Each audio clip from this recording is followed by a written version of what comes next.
In India, after the initial stunned reaction, the tone of the official response to our publication of the India cables was set by Prime Minister Manmohan Singh, questioning or disputing in Parliament the authenticity of the cables and what the US Embassy and consulates were reporting back to the State Department. Here's what he actually said in the Lok Sabha, our House of Commons, on March 18th.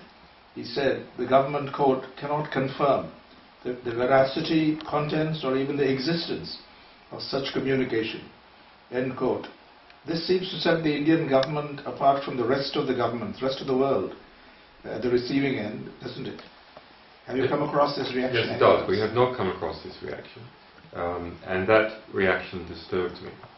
Because Hillary Clinton had been involved in informing the Indian government in December, as well as many other governments, that this was coming.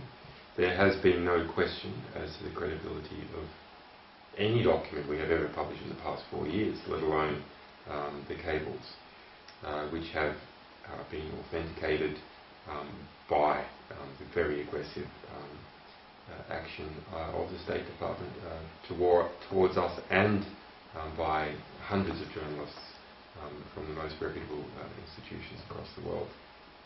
So that is why I said that I find that statement a deliberate, knowing attempt to mislead the Indian population. Yes. And that is something that is quite concerning, because that is not just an allegation, it is directly from Prime Minister Singh's mouth. Yes. And he knows better to do that. While I have heard, I have no proof, but the consensus seems to be that he is not personally corrupt, this is a clear attempt to cover up for the possible corruption of other people, rather than simply playing it straight, which is what he should have done, and say, look, there are allegations, they are serious, we will investigate them and come to the truth of the matter and give a full report to the Parliament. I think if he had taken that approach, he would have been served a lot better.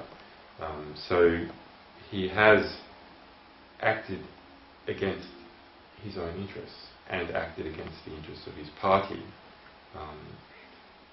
which is odd.